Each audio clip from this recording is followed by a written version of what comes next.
Hello, can you hear me? What about me? Can you hear me?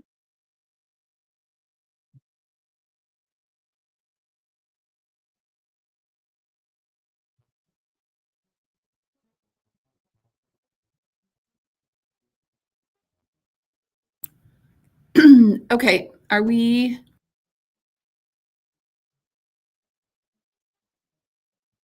Are we working yet?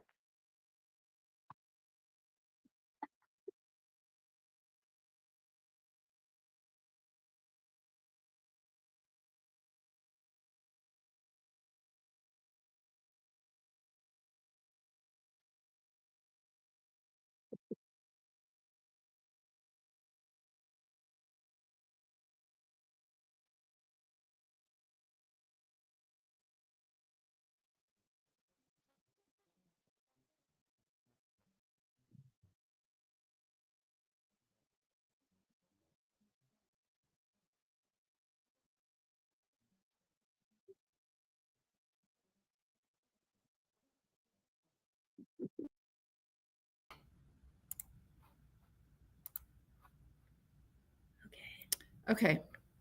Are we getting sound now? Can people hear Kim Sandberg? That's the question. Sound goes in and out. Kim and Shauna have no sound. Hi, no sound. Can't hear anything. Okay. What about Megan or Debbie? Yeah, they can hear guys. Okay. Oh, that's good. Yeah. So let's mute this. Maybe we have them do their introductions. Yeah. Debbie, why don't you go ahead? I can't hear you now. You can't hear us now. Can you hear us now? We just turned it back on. Okay. Okay. So now we've got sound. Yes, finally. So we just got a yes. Megan is good. I can hear Kim now. Okay. I can hear Kim now. Susan can hear Kim. Okay. I think we've got it. You guys, this is Lily here. She's our amazing video and sound person. Okay. We love Yay. Yay. We've got sound. Yay. Okay. You guys, we've had this set up and rolling for like almost an hour now, and we thought we had everything figured out. Welcome to doing lives. So I'm going to try it one more time from the top. Welcome to day 3 of Handi Quilter Quiltfest, Summer Quilt Fest. We are so excited to have you guys joining us. This is fantastic. Today we are focusing on all things long-arm quilting businesses. I've got 4 other fantastic educators and fellow long-arm business owners and operators, I guess we can call ourselves, here. And we're going to just talk to you guys about what it's like to run a long-arm quilting business, because we all do it just a little bit different. So to get started with, I've got something I want to share with everybody. So we're going to try something here. Okay, I'm going to come over here and I'm going to click on share screen, and we're going to see if everybody can see this. So I've got this long-arm business summit. Are we seeing this? Now you guys are seeing my screen. Okay, awesome. This is a fantastic picture of Kay Collins, another one of our, the Handi Quilter educators. She also runs a long-arm quilting business. But I wanted to show you guys just a little bit of what we're going to be looking at today. So let me get this moved over here so that I can, let me get this in the right place. And we can go through here. Okay, so this is just an overview of what's going to be happening today. We're going to talk about our schedule. They say we can't see Kim's screen. Can they see the long-arm business screen? No. Okay, you know what? I'm just going to stop sharing then, and I'll just talk to you guys. It's not a problem. Okay, so we're going to talk about, I'll share the schedule with you guys in just a minute. We're going to talk about some great promos we've got going on. We're going to do some introductions, and then we're going to dive into what we really want to do here. Okay, so first of all, just a quick reminder, because this is what we've been focusing on the last 3 days. We've got some really great promos going on. Now, we are having a price increase on July 1st. So we just wanted to get the word out to let everybody know, if you're all interested in purchasing a machine, now is the time to buy. We've got a really great promo happening on Pro Stitchers right now. So if you are interested in purchasing a machine, be sure to call the number that is going to be put in the comments. We've got Lily and Brianne are adding that phone number. This is the number you need to call. We've got some really great specials, including free shipping if you call before 3 p.m. Mountain Time today. That's what's going to be really important. Okay. All right, I am going to go ahead and click over on there so I can see that. And then let's talk through the schedule really quick so that people can decide for sure when they definitely want to be tuning in. So this morning, we're going to start with introductions, and then we're going to first talk about setting up your quilting space. So we're kind of going through the steps it takes to set up a new business.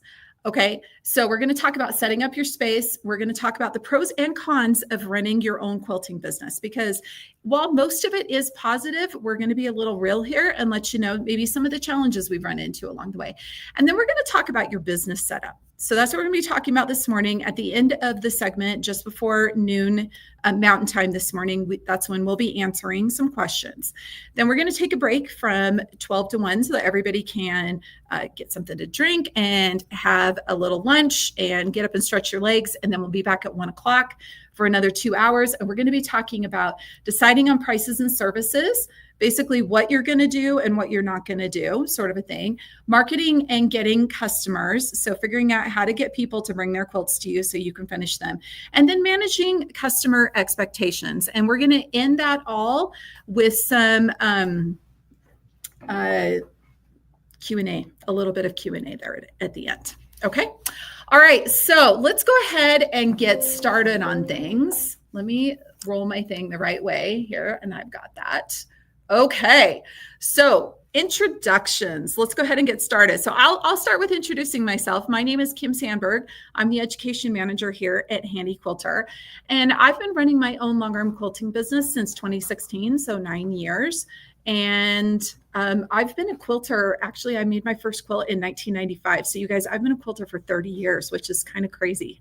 It's amazing. It's been that long. Yeah. So Shauna, why don't you introduce yourself? I am Shauna Westergaard. I consider myself to be an accidental longarm quilter because I inherited a longarm, an HQ16, before I had ever pieced a quilt top. So I recognize that I've come into this kind of backwards from everyone else. But I've been quilting now for 8 years and running a business, I guess 7 years then. So yeah, that's a long time. Longer than really I thought. Great. Okay. So, all right, let's go over to Debbie.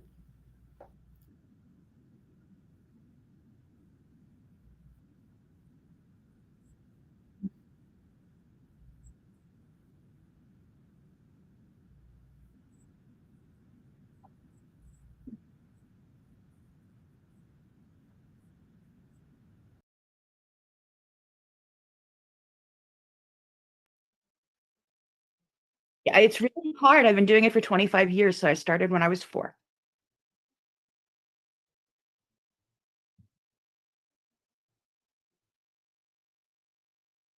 Hi, I'm Megan Best. I'm the Pro Stitcher Patterns Manager, and I have been with Handi Quilter for 12 years, but I've been long arming since the late 90s, running a quilting business before long arming on a sit-down machine since the mid 90s.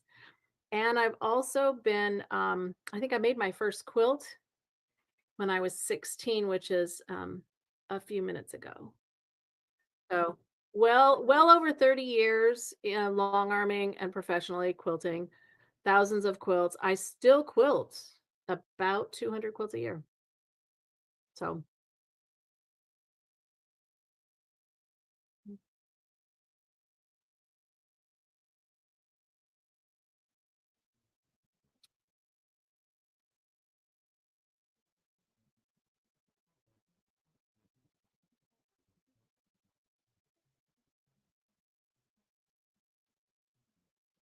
Mhm.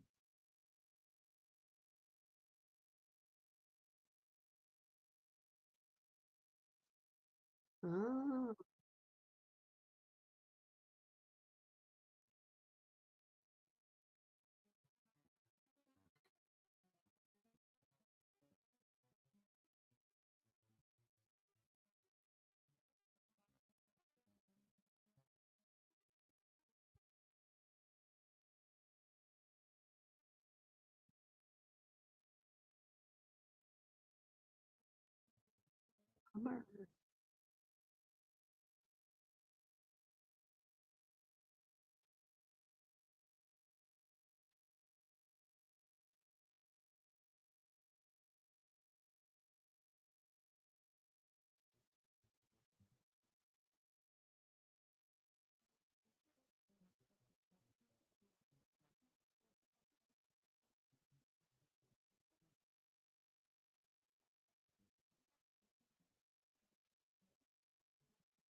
Okay. So I actually have a dream studio. I've been in my house for 11 years, and it's in the top floor of a pole building that's 35 by 50. So it's kind of huge. Um, I was running a business in a 13 by 15 bedroom in my old house. So it was a, what's that? Great. I Okay. So, running it in a small bedroom was great because I could close the door. But it was, amidst the family. And so, people would interrupt all the time. And now in a separate spot, I go to work every morning and I leave work every afternoon. So my studio, I do have two machines. I have an old Avante that's 12 years old, and I have a Forte that is, um, it's about 5, 6 years old now. And so I do run two machines with pro stitchers for my business. Um, and let's see what else. And, of course, regular sewing machines mixed in so I can, add into my business. Um, Anything else that you kind of want me to add in on that? Or so I have an Avante, which I keep thinking I want to upgrade it to an Amara, but I can't yet, maybe someday. I do love my Avante. I run it about for every um, probably for every 5 or 6 quilts on my Forte, I run my Avante about every maybe 2 quilts. So because I do love the bigger throat space, um, and a lot of times I'm not necessarily going to do something under 12 inches, which is what I limit myself on my Avante. I can do 2 rows on my Forte at 8 inches. I'd much rather do that because I, maximize my time, while I'm working. And I will do 2 quilts at a time. Last Saturday or last weekend, I did 8 quilts over the weekend. So, that was a very good weekend. This particular weekend, I only did 4 quilts. So I was a slacker. um, but they are kind of in an L shape. So I can run back and forth. Running two machines is not for the faint of heart, but it's very doable. I do know people who run 3 machines. So I don't know. I don't know if any of you guys run more than one machine at a time. But it makes for a very profitable business. So what else do you need to know, Miss Kim? Am I invisible? Uh-oh. Questions? Is it not, can we hear me? You can hear Megan still. Mhm. Yeah, I'm getting that they can hear you, Megan. So Megan, what were some of the first things you needed to buy, needed to have to run your business, machine and accessories? So the biggest thing is you need batting and you need thread. Those are the two main items. One kind of batting is great. Multiples is better, but truly I would say 99% of my customers use the one batting I can get, which for me is a Hobbs heirloom because I'm not near any place that can get me batting any cheaper because Mhm. batting shipping is super expensive. Super I live expensive. way far from any batting supplier. So Now, that's interesting about the batting, because I never carried batting. I took all of my customers through my local quilt shop because I wanted to support them, and all of my customers yes, purchased their batting from the shop. that's a really good point. And I always encourage that, except most of my quilt shops have closed. Yep. So it And depends on if you're running your business, right, mail order. Mine was in person. I've right, been doing fewer quilts. I've right. been several years of health challenges, so I'm not doing a lot of quilts right now. But when I was doing a lot of Mhm. quilts, it was through my local shop. So it's good to have options. Now I see you have a highlight on your machine. What other type of machine accessories do you find invaluable? And other accoutrement. I see shelving under your machine, things like that. Oh, yes. I just got those. I graduated from really crappy shelving, which was, Walmart drawers, plastic drawers, to these super nice drawers. Um, just last Christmas. They were at Costco. A lot of people buy IKEA drawers. I'm not near an IKEA. Actually, my close IKEA is across the border in Canada, so I don't go there for that. I do have the drawer units. Oh my gosh, I do have the drawers on the back of my machine. Okay. The And what drawers do you are keep in there? fabulous. I have rulers in one. The next one, I have all my marking supplies and other machine supplies in that one. And then the third drawer, because I do have 3 drawers, which is also where I park my machine, but I may have Biani stuff in that one because I have too much thread to put in those drawers. Okay. If you look behind me, I have 5 of those drawer cabinets and every single one of them is filled with thread. Yes, Okay. it's overkill. It's complete overkill. Pick the thread that you like and stick with that in the beginning and get, maybe 15 colors to start. 15 neutrals, I would say, are the most important, 15-ish. Your gray, your blue, your white, your cream. I would say I've used black on a quilt maybe a half a dozen times in the thousands of quilts I've done. Mhm. So black is not something I've done that much. Besides, we can't see it as we're quilting. But your basic neutrals, and then build from there. Every year, build a little bit more. I do have full lines of So Fine, Magnifico, bottom line, metallic, micro quilter, fantastic, and I can't remember what else. I don't really like Omni V or Omni too much. It's just too thick for the style of quilting I do. But you do you decide what you like. I use mostly Omni for customer quilts. And people are like, oh my word, that's gorgeous thread. And it was Omni. So I love that because I know you and I have very different quilting styles. And everyone's quilting business is going to be just a little bit different to fit them. Now, you were talking about your dream studio. My studio started as a dream, but it wasn't a good dream because I lived in a 6-room house with children.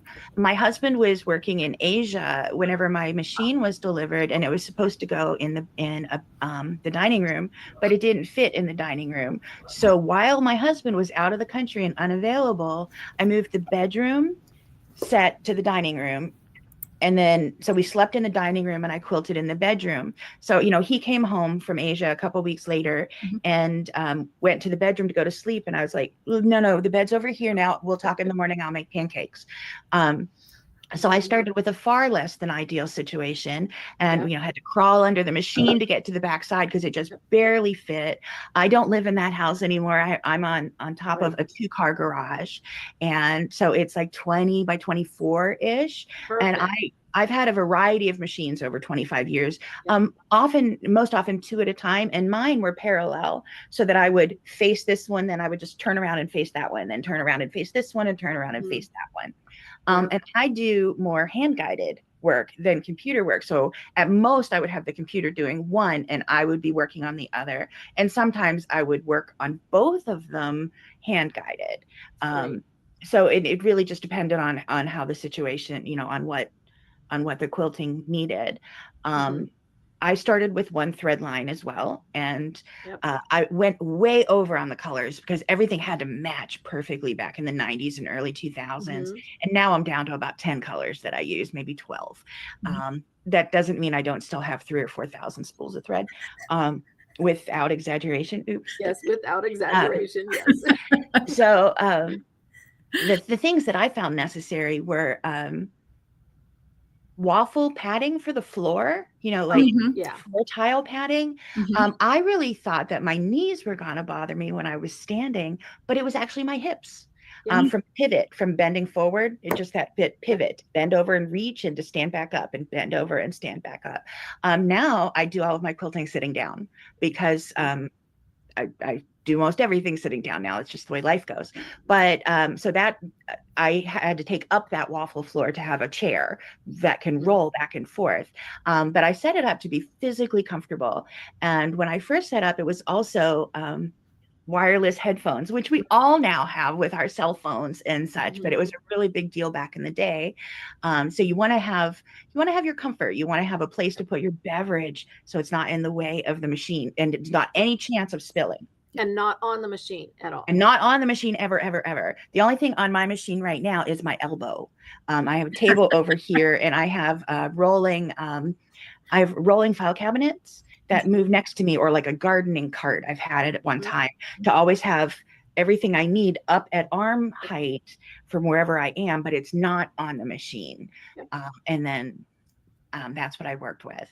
But my thread is on the wall, but under my machine, I stored all my quilts. My take-in quilts. How did you store the quilts that you take in? My quilts that I take in are on a shelf in the alcove right behind. I have a shelving unit, and it's run, and I just have them in plastic garbage bags by date. Okay. I go through them every Monday morning. Well, no, I'm sorry. I go through them every Friday night because I generally quilt for customers on the weekends because I work full time during the week and don't have time. Sometimes I do them at night, but let's just face it, I'm dumb at the afternoons. Yeah. There comes a time of day when the brain turns off. Now, when you did run your business full time, what did your schedule look like? Did you work 6 hours in a row during the day, or were you in and out? How did you schedule your time that way? When my kids were little, it was in and out, but after, they got to be older, it was much. I would go to work as soon as they would go to school, and I would work until they came home. Right. And I did that, and then I went back to work again while waiting for curfew. Yep, 30 to 40. Waiting for the teenagers to drive home. Oh, yes. We would quilt late at night. I'm too old for that now. Well, I've had to quilt in the middle of the night. When I'm taking a vacation from sleep. I just get up and go quilt for a couple hours, and then I go back to sleep again. So I loved the flexibility of it. But since it was flexible, it didn't mean that I could do it whenever. I mean, I had to be intentional about the time to make sure it got done. But I loved the flexibility of it.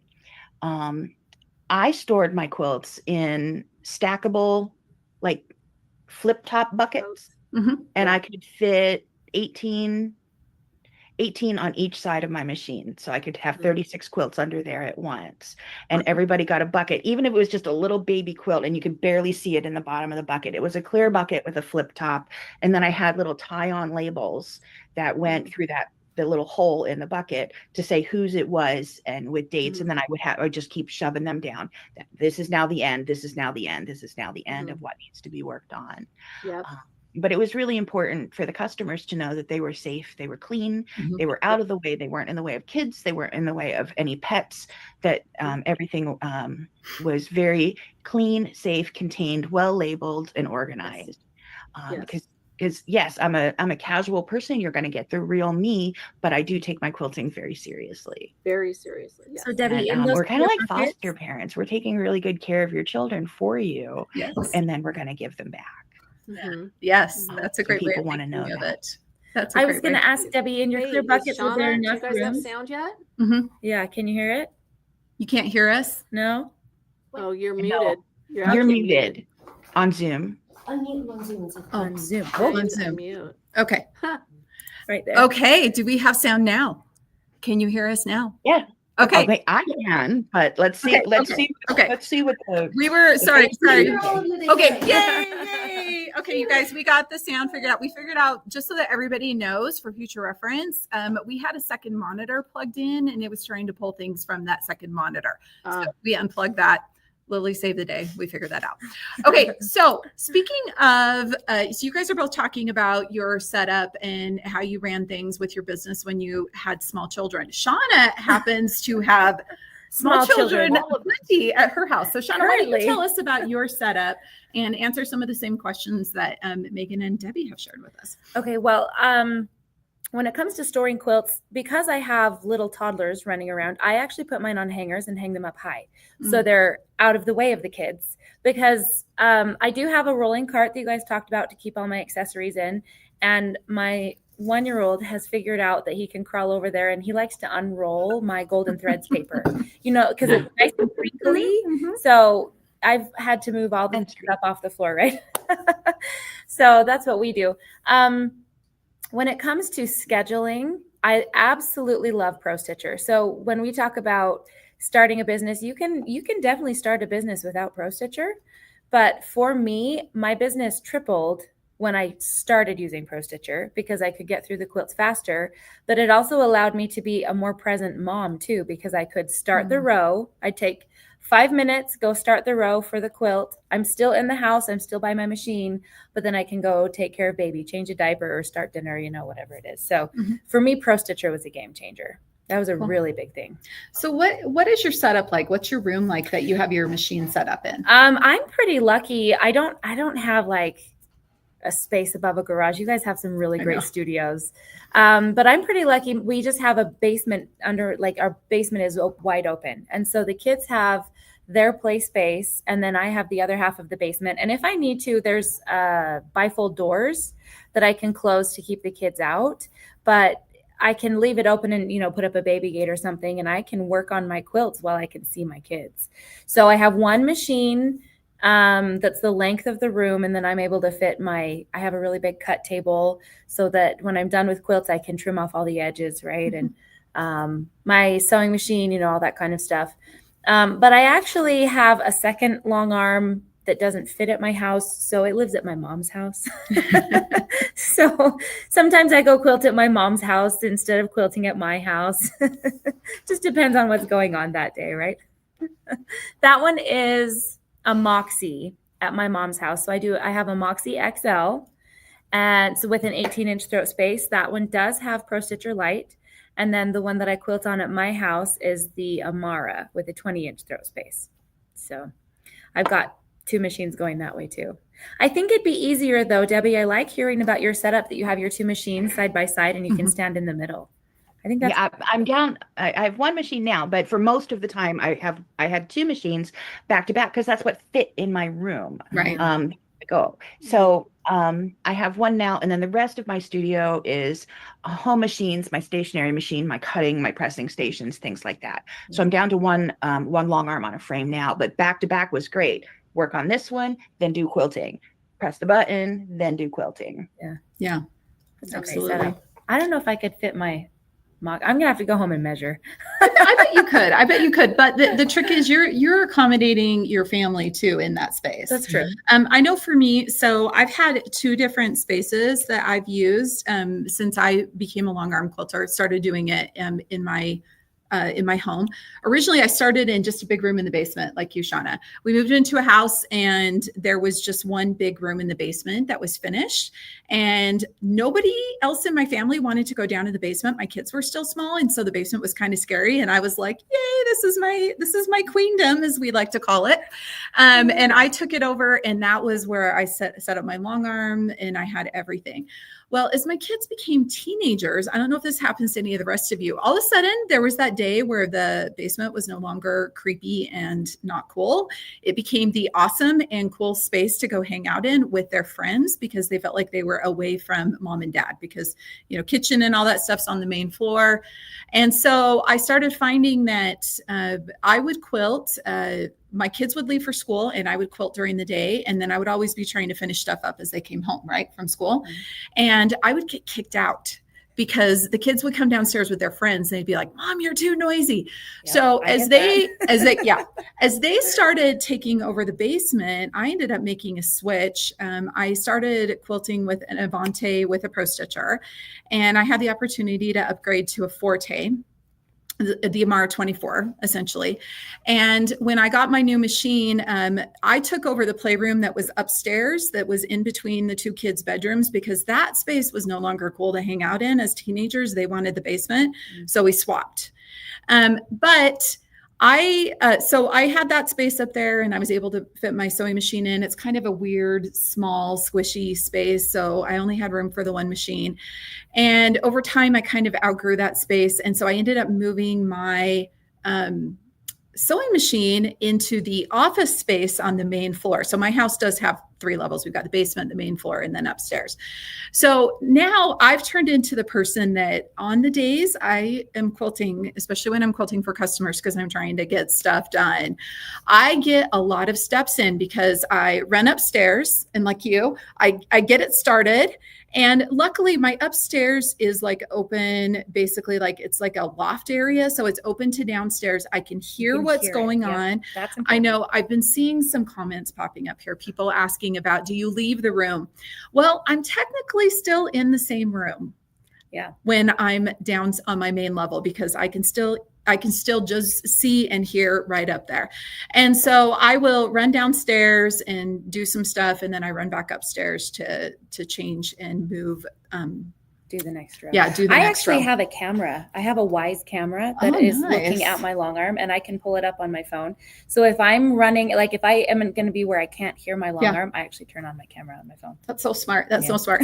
I know I've had people tell me, they're like, just get a baby monitor with a camera on it and set it up. Yeah. So far, I haven't had to do that, but yeah, I do that. I always make sure that I've got my thread break sensor turned on. So if it runs out of thread or my thread breaks, the Pro Stitcher stops and waits for me anyway. It stops and pauses, which is really nice.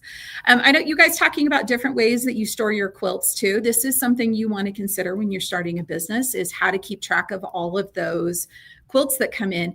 One of the things I started doing is I requested that my customers bring me a quilt in a bag. I don't care what kind of bag it is. Most of them bring me quilts in like shopping, like reusable shopping bags, things like that. A lot of them, just a coincidence, whatever you want to say, the classic Handi Quilter bags, a lot of them have those. And so that's the bag that they bring their quilts to me in. And then that way, when I receive their quilt, I have an intake form that we fill out together that has all the information on it. It's a little contract that they sign to at the bottom saying, you know, hey, I'm going to be okay with whatever you do. I agree to let you have my baby and keep it safe for me. Like Debbie was saying, I'm accepting that foster quilt, and we're both signing it saying that I will take very good care of it and she's going to get it back. And then I keep all that stuff in there. And I have my quilts hang like yours. I have a coat closet, and then I just put the, newest ones go in the back, and then they work their way forward.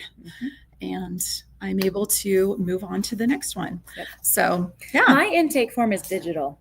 So I have on my website, I send people to my website to fill out the intake form, because then when they finish filling out the form, it automatically sends me an email. So I have a digital copy, and that way, and I still tell them print it out when you come, or I can print it out and I hang it up with the quilt. But that way it is duplicating the work a little bit, but then I have a digital footprint of what quilt is what, So. Okay. So we, some people are asking about intake forms and ideas for that. And you know what? We are going to be at the end of doing this Longarm Business Summit today. We're actually going to be putting all of this information together and creating some great PDFs and handouts for you. So I just want everybody to know that stuff will be coming. And Megan and Debbie, you guys, if you guys wouldn't mind sharing, you guys could share maybe the intake forms that you guys do. Yes. Absolutely. It would be great, because I'm sure we all have our own method. I know for me, I started out with just a form that I created in Excel. Oh, look, you've got something really nice there. And then I moved over to using some free online software, which we'll talk about more a little bit later on, different ways that we take care of our more of the businessy side of stuff. Yep. Look at what you've got there. I love that Shauna does hers. My list of quilts for this month. Yeah. I love that. I love that. This is the intake forms. Yeah. If anyone wants to check my form, you can go straight to the website. Like, I'll still share it, but if it's ladybugthreads.com, like it's right there. That's perfect. But I'm happy to share. Okay, that's awesome. Yeah, I know. I have information on my website too. It's kimquilts.com. You can actually go there. I've even got a form on there where if somebody wants to reach out to me because they want me to do a quilt, they can actually fill out a questionnaire right there. I get emailed about it. You can send me pictures, whatever. Haven't used it in a long time. haven't been doing a lot of quilting lately. You guys all definitely are doing a lot more quilting than I am, but yeah. That's really good. Okay, so I feel like we've had a good discussion about our studio space, given some people some great ideas here. Okay, so the next question I've got for everybody, and this is kind of jumping back a little bit, but I love hearing this question. So what made you decide to start a long arm business? Why don't we start with you, Megan? What made you decide to start a long arm business? Well, I started out working in retail and fabric stores. I got my degrees in apparel design. Let's just say weddings suck. And quilts are way more fun. I started moving into teaching quilting because back to weddings and suck. And I worked teaching quilting, doing more quilting. You know, I was following the money. Besides, I love fabric of all sorts. And it just kind of grew. When my daughter was born, she had some issues that she couldn't go to daycare. So I had to do more at home weddings, but moved into more quilting because of, more fun. Moved to Washington about 33 years ago, and it just kind of like blew up. I started teaching quilting, and when you teach quilts, you quilt. And I would start finishing quilts. I started my business on a little foff with like a throat that was this big. Maybe, 3 inches. It seems like it was this big. Yeah. They seem so tiny now. When I got a Juki, that was like, wow, a Juki with a 9-inch throat, which is like the HQ 510. And I got a long arm shortly thereafter. Said, you know what? I'm going to be doing this forever. Yeah. I'm never going to get to go back to a real job because kids are little and I need to be able to work around them. And so it just kind of took off from teaching quilting. It's really the teaching quilting is what it took off from. As you teach classes, you get customers because they don't want to finish them. They just want to do the piecing. Yep. There's a lot of people that do. That's so true. How about you, Debbie? How did you decide to start your long arm business? I learned to quilt. I made my first quilt when I was pregnant with my first child. So 39 years ago, whatever. And I loved everything about the quilting of it more than the piecing from the very beginning, but I was terrible at home machine quilting. I took a class and said, well, this is dumb. I can't do that. So I started hand quilting. This was back in the 90s. Yeah. And I was hand quilting, the shop owner became a friend of mine, and she's like, could you finish the samples for me? So I was hand quilting the samples for the store. And then, I would maybe only do 6 quilts a year, but the people I quilted for said, you could quilt faster if you got a long arm. You should get a long arm. I'm like, well, I don't know what that is, but I went and bought one. Oh, and that's how that happened. Now that was 5 years. Bought one. There was 5 years between the beginning of that conversation and the purchase of the long arm, but yes, I'd never heard of a long arm. This was I was shopping for them in the 90s. I bought one in the beginning of 2000, and then I worked through my local quilt shop because they didn't finish quilts at the shop. They didn't want to. They thought they would, but they were like, "There's so much else to do to keep the lights on and the ordering the fabrics and the classes and everything." Yeah. But if I quilted the sample for the store, everyone wanted their quilt quilted just like that. So I didn't get the work from being a teacher. I got the work from being the sample quilter. And that also went into fabric companies and magazines and things like that. So I just finished quilts for people. And then when people saw them, so, I was quilting in the Thimbleberries era. So like Thimbleberries put my kids through college. And, I've probably quilted some quilts over 100 times. Yeah. So, if you're doing sample work like that, and then people are going to want it just like that, be sure that you're going to be willing to do it a second time, because it may be a second 100 time. Yeah. True. Yeah, so that's how I went into it. And it was just like the perfect mom job. And then it's just opened up a great world. You're working with good people. I came from the legal world, and people who are in, when you see people in a law firm, it's usually at the worst moments of their lives. It's a litigation firm. So you're seeing people who are angry just walking in the door. And while quilters are people too, 99.5% of them are happy. And the ones who aren't, it's not about you. So it's all good. That is so true. That is so true. Well, thanks for sharing that, Debbie. How about you, Shauna? So what made you decide to start a long arm quilting business? Necessity. So because lots of little kids, I have 5 kids, and hubby was working, but I'm staying home to take care of kids, because that many kids, that's a lot of daycare, right? That's expensive. Yes. So because I inherited a long arm, I thought, well, this is great. I should figure out how to use it. And then I was talking with a neighbor, and she said, oh yeah, I get my quilts quilted. I spend a lot of money on that. And I was like, wait, how much? And she told me at the time she was paying 3 cents for custom quilting. 3 cents. I know. 3 cents a square inch for custom quilting. And I did the math, and I was like, that's a lot of money. And now I know what custom quilting costs. And I was like, oh man, she's got a good deal going, right? Yeah. So, but it kind of, I entered into it more from the business perspective from the start than doing, samples or teaching classes. So, I actually find that a lot of my business stuff comes from online too, more than in-person classes. But so I decided that, if I'm going to have this massive machine, I should know how to use it so that I can help bring money in for the family. And now it's kind of become my obsession and my identity. Yeah, it does that. It really does that. Yeah.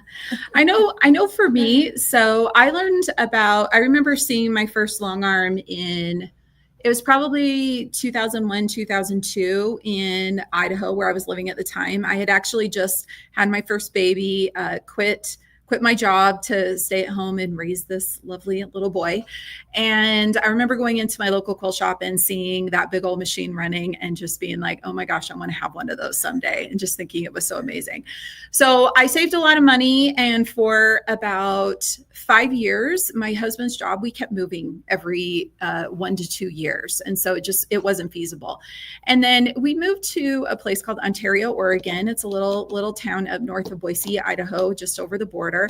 And I went to a quilt guild meeting up there and met an absolutely fabulous person. Her name's Judy. She lives in Weiser, Idaho. And I talked to her and said, hey, I really want to teach quilting classes. I'd love to teach quilting classes, like meaning piecing classes. And she's like, well, you should come up to my shop and do that. And she had a long arm at the time. She took me under her wing, taught me how to do some basic long arm. It was just stipple. Stipple was the only thing we did. Do you guys remember those days when stipple was it? You just did stipple. So at the time I was like, I really want to do this. So I had actually talked to my parents, and they were kind enough. They were going to loan us the money so that I could buy a long arm. And then you guys are going to be shocked, because at this point we had already moved 7 times in my marriage, but my husband got another promotion and we were moving again. So it didn't happen at that time. That was about 2010. And we lived in North Dakota for a few years, and it wasn't possible. I kept thinking, oh, this is going to happen. And then we moved to Utah, and when we moved here, everything fell in place. And I was able to buy a machine. And when I bought my machine, I was like, of course I'm going to start a business. Of course I'm going to start a business. And I remember going to my local quilt guild and announcing that I was starting a business. But first, I wanted to get some practice. And so I told people, I will quilt any charity quilt that you bring to me if you'll let me do this for practice up front. Mm-hmm. And I will donate my time and the thread, because I wanted to make sure I was using good thread, but you have to bring me the backing, the batting, and the quilt top, and I will quilt anything. And this is a question that's been popping up a lot. People ask, how many quilts did you quilt before you decided to start taking quilts? Well, I did about 30 charity quilts. Mostly just with Pro Stitcher, just edge to edge, super basic. And that's when I was like, I would always take the quilts back and I would show them at the guild and say, hey, look, I quilted this. It's for a charity quilt, really great. And you could see as they progressively got better. I started having people coming up and asking me, hey, could I bring a quilt to the meeting next month and you could quilt it for me? And I said, sure. And that's how I got my business started. Yeah. So I knew I wanted to do it. I knew it would be something good to do while my kids were in school. Mm-hmm. And it fit with what I was excited and passionate about. So yeah, it was a good fit for me. Okay. So my next question that I have got here, I'm just looking at my little thing here, is, okay. So we're going to go around the 4 of us here. So what is one pro and one con that you would say about running a long arm business? And let's start with Shauna this time. So what's one pro and one con? So my con is taxes. Con is taxes. Okay. And we'll talk about that a little bit more when we get into business setup. I love how we're all like, yeah. Okay. Taxes. Because I didn't go into quilting to do taxes. That's Mhm, not why I'm here. Okay. So that would be my con. My pro, my very favorite thing about being a long arm quilter is I get to, we talked about fostering people's quilts. We get to see all these quilts coming in. And so there are so many quilts that I get to look at and touch and play with, and I get to help them get finished. And I didn't have to piece it. And I do like piecing too, but what I mean is like, I don't have enough time to put together all the quilt tops that I want to do. Yeah. And so in a way, I feel like I get to be involved and contribute to making the quilts that I want to make. Right. So you see all the beautiful, gorgeous quilt patterns out there, and I'm never going to have enough time to get them done. So I still feel like I get to make the quilts without actually making the quilts. I love that. I think that's a real pro. I know for me, my con is my personal projects tend to get put on the back burner. That's my con. I've actually learned that I have to schedule in. So in that row of quilts hanging in my closet, I hang my projects in there so that I make sure that I will get them done in a timely manner. And they're not always at the back of the line. So that's my con. I don't have as much time to finish my own projects. My pro is that, and you guys are going to laugh at this, but my hobby pays for itself. I actually paid for my long arm through long arm quilting. And so that's my real pro. I get to do something I love and make money for it. So that's my pro. Debbie, what's your one con and your one pro for being a long arm business owner?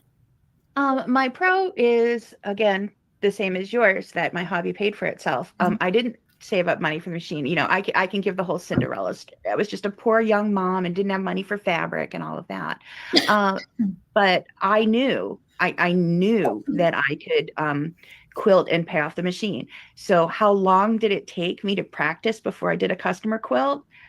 One day. I did my customer quilt the day after I got my machine. I'm sorry, I should have waited till you were done with your beverage. No, you're I was like, Debbie's the brave one who's like, I'm just gonna do it. I did because I had people lined up. So I never took practice. When I was in my learning phase, I didn't do them for free. I wrote down the full price I wanted to charge and gave them a 50% discount. Ah, that's smart. That's a great way. Because I didn't want to set the expectation of the price at $10 and then up it to $20. Yeah. I set the expectation at $20 and gave them a discount. So I never wanted them to see the lower price and say, "Oh, my prices went up." Yeah. I love that. The con is the business aspect of it. I mean, I'm a creative person, and 30 years later, starting January 1st, if you say the word taxes to me, I start breaking out in hives. Right. And then, and which quarter my state sales tax is due in and all of that. So yes, those are my pros and cons, but the real pros, it was just my hobby paid for itself, and it has become not what I do. It's become who I am. I love that. My identity is quilting. Yeah. Me too. Everybody knows I'm a quilter, right? All right. How about you, Megan? What's your pro and con? Pros, I get to do all the Civil War quilts that I'm never going to have that fabric for. I even gave away all of my 30s because I'm never going to make a 30s quilt. Let's just face it. I am a petite girl. Tula, petite. Know your strengths. I'm just not going to do those because I have a chance to actually quilt them all, so I get to touch them, feel them, and own a bit of them. The con, I'm not going to say it's taxes because I am like very specifically numerical in my nature, and so I always know exactly how much I've made and how much I owe in taxes. It's always saved. It wasn't in the beginning because, again, I was a poor mom as well. One more thing, my first quilt was my second quilt was a customer quilt. Your second quilt. But the first one wasn't. And here's a funny story on the first quilt. The first quilt that I did has not been bound yet. And did you know you can wash and dry a quilt that's not been bound? You can still use it. You've never, how long has this been finished, this quilt? Since 1999. Oh, Megan, I love you. You just trim off the shreddy bits. And now, then you're do fine. I still have the binding? Yes. Does my daughter bring it up to me every once in a while? Yes. But my question is, do you have a serger? Of course I have two. Okay. Just you search it. Just do No. that. Now it's the point. No, Okay, now it's just the, Mom, you could finish this quilt. No, Nope. my daughter's I would look 35. at this as a learning opportunity for your daughter. She does not sew. She picks out colors. She's not. Yeah. The con, I would say, would be sometimes sometimes you're bound by all of the deadlines, and I am a deadline person, but sometimes the deadlines hurt. Yeah. Mhm. Mhm. Because they're all of your own accord. Yes. Things that we took on we probably shouldn't have or something. Oh yeah. Yep. Yes, the things you said yes to. Mm-hmm. Mm-hmm. And I never ever go back on my word if I say yes to something. Oh yeah. Yeah. So Yeah, but the vintage quilt that you said, oh yeah, I can make that work, and it starts disintegrating halfway through quilting it. Things like that you're like, oh, yeah. Yeah. Yeah. I did 2 of those 2 weekends ago. Oh wow. And yes, oh yeah. Were they flat? Not remotely. Are there puckers on the top? Immensely. Mm-hmm. They look fantastic though. The lady cried and gave me a very big tip. So Oh wow. Wow.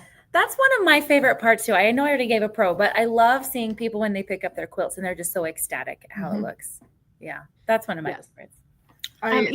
We've talked about quilting with kids, and through the teenage years, when the kids were little, they were like, "Oh, mom's fabric and quilting and all of that," and then they get to school and they're like, "Oh my word, it's so embarrassing. My mom quilts," but they also were like, "Oh my word, my mom breathes because she stopped that sort of thing."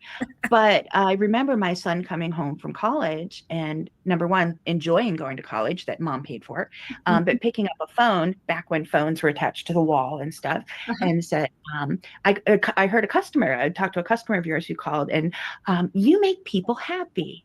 He was like, "That's really cool. You get to do that." So if anyone's in the teenage years where they're not that cool, it comes back that they see that, I'm not bringing world peace, but you bring peace to people in small doses. Yeah, that's true.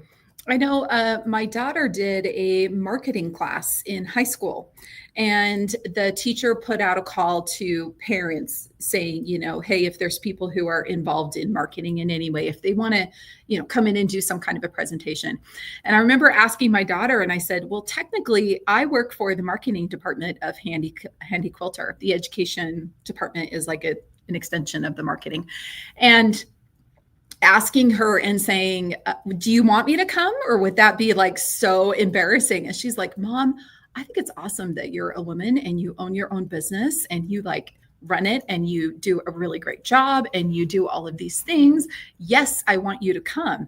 And so, yeah, having your kids actually have that realization that you are like a small business owner and you do this and you're successful at what you do. That is a pretty good payback. I would totally agree with you on that one. I haven't been able to do it I've done a kindergarten class about quilting, but they don't really, it's just like, hey, my mom's here. She's going to talk about quilts, and that's all they know. Your kids get a little older and you'll start, first you'll get the eye roll stage where they're like, oh my goodness. And then, yes, very good, very good. And then they start appreciating. That. Absolutely. Well, where I am in New York, we do the letter people in kindergarten. So Q and U get married and they actually have a wedding every year in kindergarten. So the whole time my kids were in school, I was there for the Q and U wedding. I was the quilt lady, but we also have 4th grade local history. So I would do the historical quilt making. So I was all through the elementary school. I was the quilt lady. And when my kids were out of elementary school, they're like, Mom, do not volunteer. Do not volunteer in high school. They want to pretend they hatched, but eventually they come back. Yeah. Yes, it's so true. It's so true. Okay, I did have the Boy Scouts come to my house, or Cub Scouts, and do their flags. They got to quilt flames on flags. Flames. Oh, that'd be. Oh my goodness. The boys went nuts. And these are all 8-year-olds? Yeah.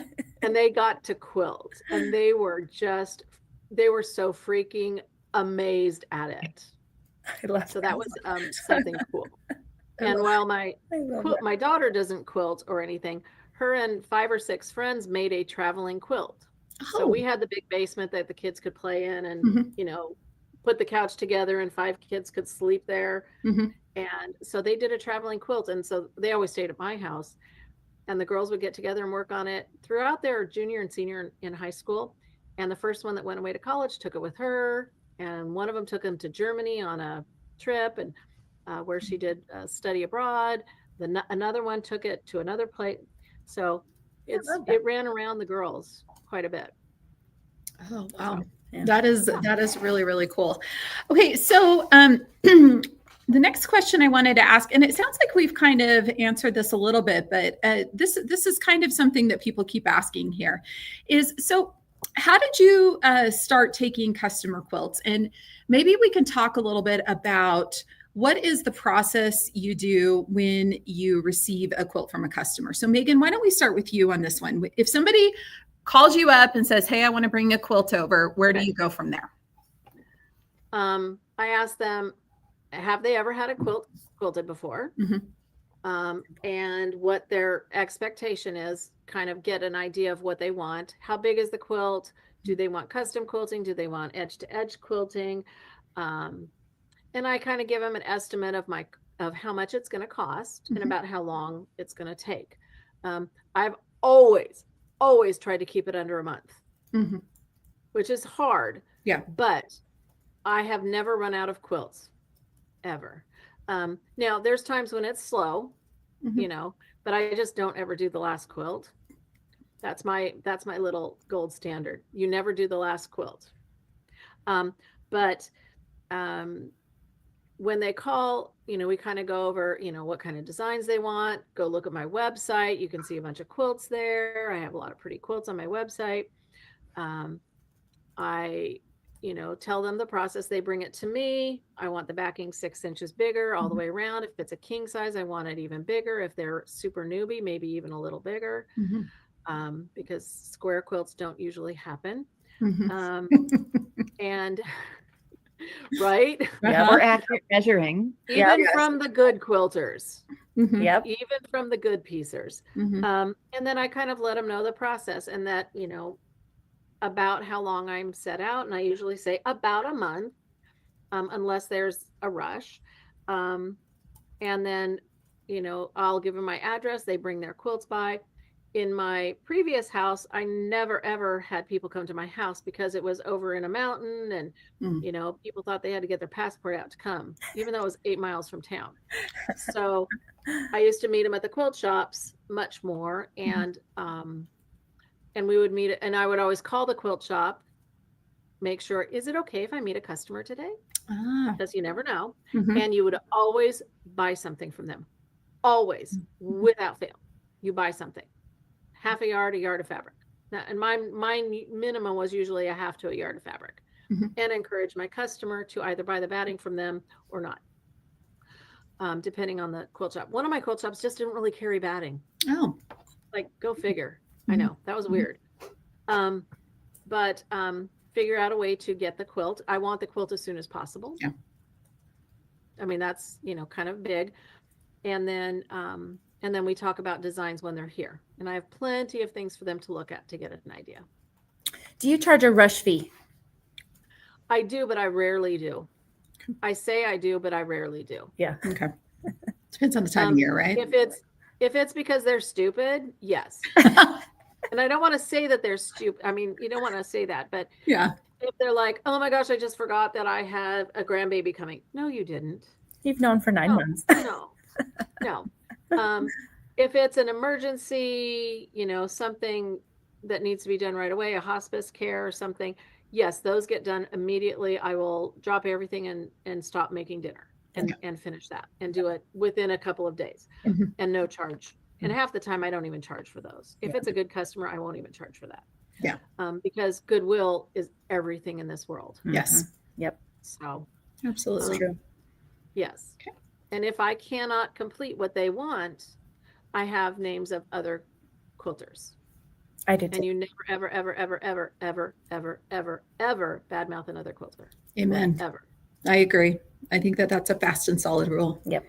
How about you, Shauna? How do you intake quilts? Very similar. I make sure that I talk to them about what they hate.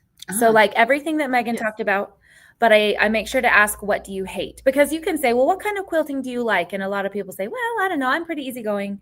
As soon as you say, what kind of quilting do you hate? They're like, oh my gosh, I hate feathers. Never do a feather on a quilt. Okay, great. No feathers. So, and a lot of times, you know, you're doing an edge to edge design, so it doesn't really matter. But if they're having a hard time picking an edge to edge design, I definitely ask that. Or if I'm doing custom quilting, I always ask, what do you hate? So, when I talked about my intake form being digital, but I still have a copy printed out so that when people come, if they haven't filled it out online, I can still fill it out in person with them. And I measure the quilt while they're there with me. The very, very first quilt I did. So I did about probably at least 30 or 40 things on the Longarm before I started taking customer quilts. But it's because I had not quilted before, right? And so the Longarm that I got had actually been sitting in storage for 5 or 6 years. And it did have stitch regulation, but one of the O-rings had completely like decomposed. And so like I wasn't getting stitch regulation and I didn't know it. And, you know, all these things. So in figuring out how to do my own long arming, after I'd done probably 30 projects, most of them kind of small. I was doing a lot of small things to figure out techniques. That's when I started taking customer quilts. And the first customer quilt, I remember being like so nervous. I was like, she needs to know I know what I'm doing. So I laid out her quilt, the whole thing, in my living room on the floor, and I measured it so meticulously, edge to edge. And then I laid out the quilt top. Like I was measuring everything that I could to make sure that I had this right. And now I just hold it up. I have it folded in fourths and I measure, you know, so that I don't crawl on the floor anymore to measure quilts for customers. Yeah, but the first quilt I did because I was like, I need to make sure I'm being meticulous, right? And it's okay to be meticulous without crawling on the floor. So I measure the quilts. I definitely ask about if they've had it taken to a long armor before. I do get the question, should I press my quilt before I bring it in? And I say yes, like you should have it pressed, but I'm not saying you need to have it. Some people are so worried about it that they press it and then they don't even want to like fold it over a hanger because then there's going to be a crease. And I'm like, no, you can still bring it in. If I need to press it when I get it, I can. But we definitely have to have the quilt tops pressed. I had one customer that hadn't pressed their quilt top, and so I pressed it for them, and the quilt grew like 3 inches because they hadn't pressed it. Oh, wow. Yeah. So that's important. Yeah. So very important. Okay. How about you, Debbie? What's your process for taking in a quilt that you're going to be quilting? Well, I did all of mine in person. I do all mine in person. So it's measuring them, finding out which direction do you want the backing to go? Yes. Yep. Crucial. Where's the top of the quilt? Yep. Yes. Yeah, where's the top of the quilt? So you don't do it this way or this way. Expectations. I have never run out of quilts and I don't get them back in a month. At one point I hit over a year waiting list because I did it hand-guided custom. Yeah. So the quilts just took forever. You know, it's just it's a long time. But measuring the front, measuring the back, measuring the batting. Sometimes if their backing is too small, like they think it's 6 inches, it's really only 2, but I definitely need that extra space for the clamps. I used to get really put out by that and like, oh, they should have done this right. And then I realized they didn't. Okay, it's going to take longer for me to call them and have them fix it and me get it back to them. So I just sew a strip of fabric along the side as a side leader, because they just have strips of fabric. You know, someone's cleaning out grandma's attic and it's cat fabric from 1972 with a thread count of 4. You know, I just strip it and sew it on the side, and I'll get a customer saying, "Oh, I picked up my quilt at the quilt shop and there was this extra fabric on it." I'm like, "Oh, that was my present to you." I mean, I never even bothered even taking it off. It wasn't worth it. So, you know, you work with the people and your heart's with them. I mean, I can say I had really good boundaries, but there's also some give in that too. You know, I had some older ladies who couldn't trim their quilts down. So they wanted me to trim their quilts because I have the space and the shoulders for it. You know, I can do that. But that was generally something I didn't offer. So, I mean, you can make exceptions, but it's good to have boundaries.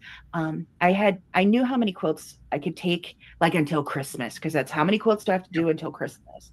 And then somebody called me like the Saturday before Christmas, but I had just finished my last Christmas quilt. So in my head, it was January. February. Yep. And they're like, I just finished my first quilt. I'm like, oh, congratulations. That's so exciting.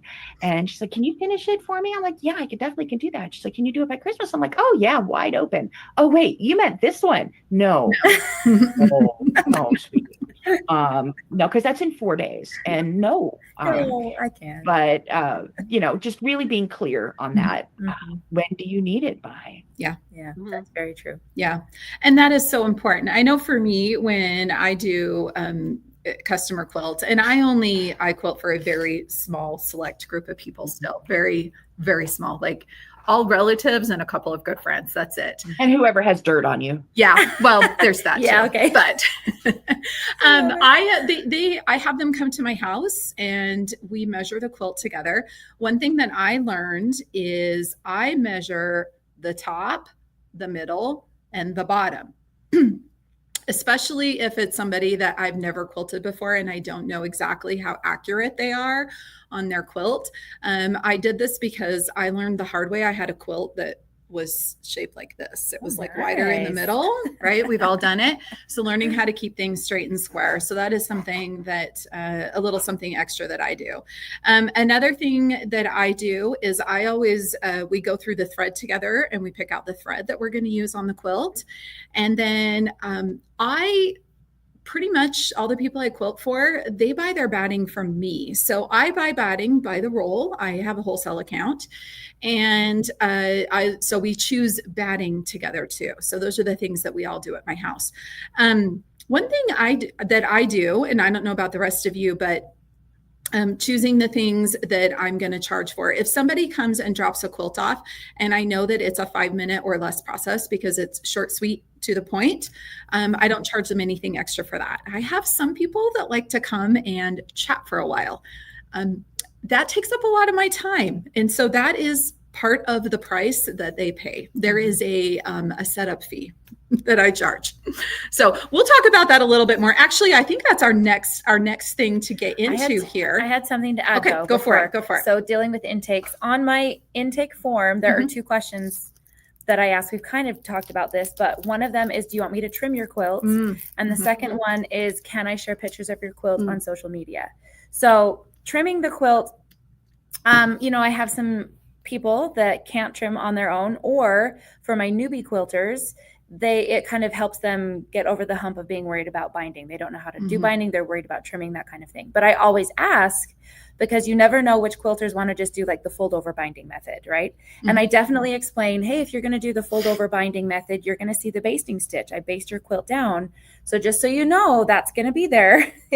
So I do have to explain that and make sure that they're aware of what it means when I say I'm going to trim your quilt, right? The second thing is pictures on social media. Now, I don't post every single quilt that I do, but I make sure to get permission so that if I go back through all of my photos and I want to post something, I know I have permission to share it.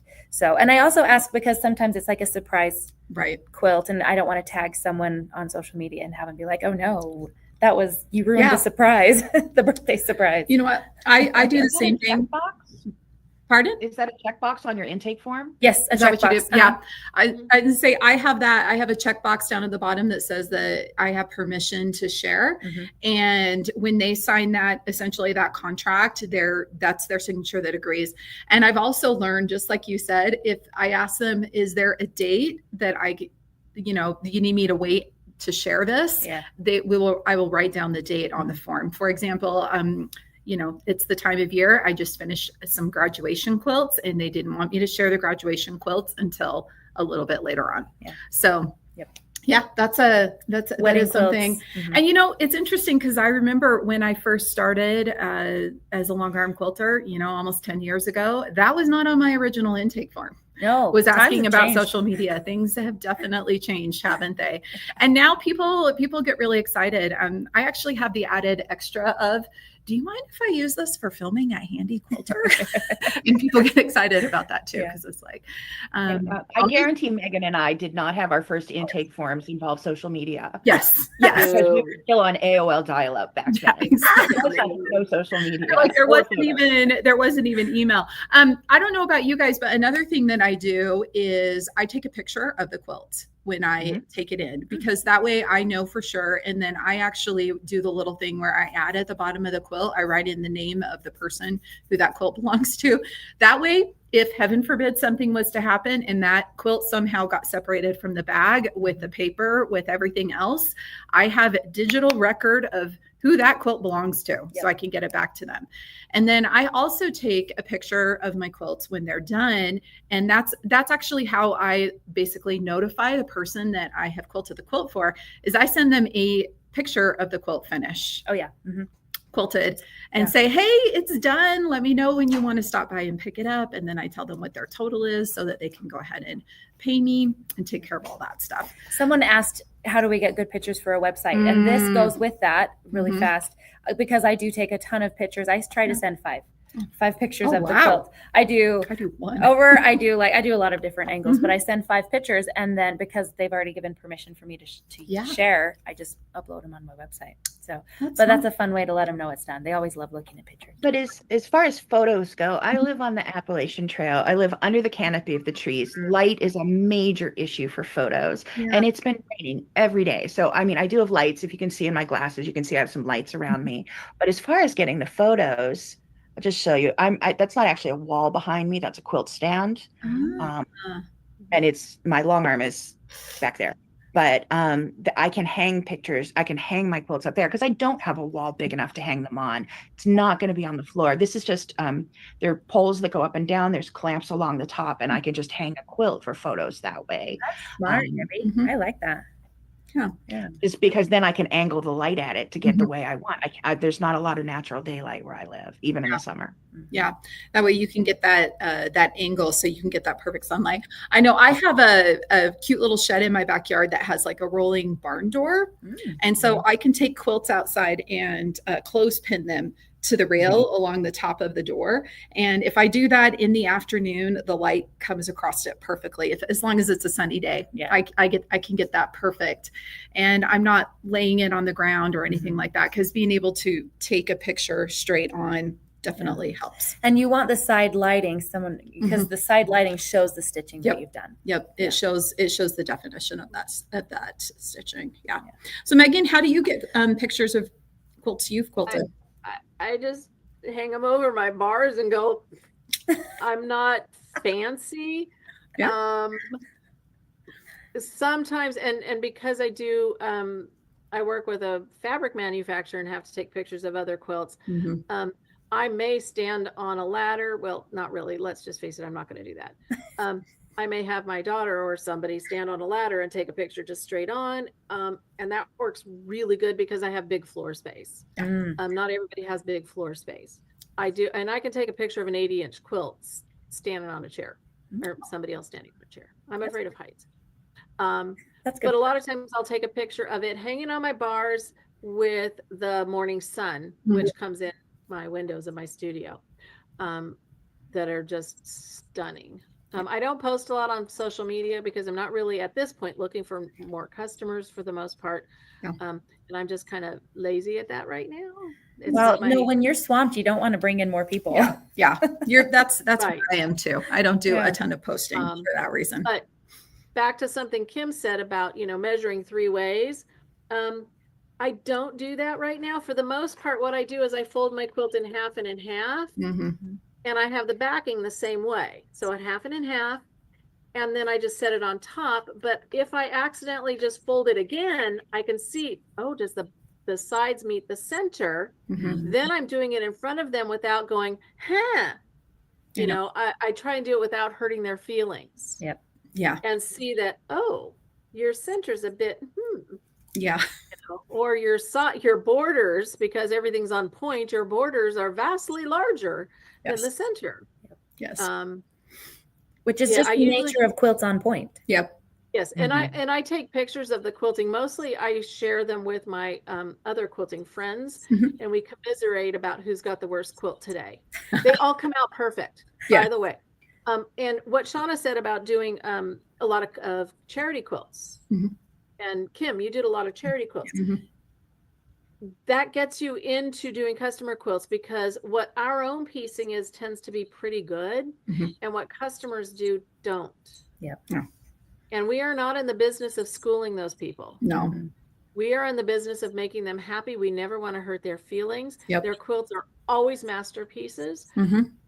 And they always, let's just face it, they always come out fabulous, no They matter do. what. Yeah. So yes, you can quilt it out. Yep. You can. Yep.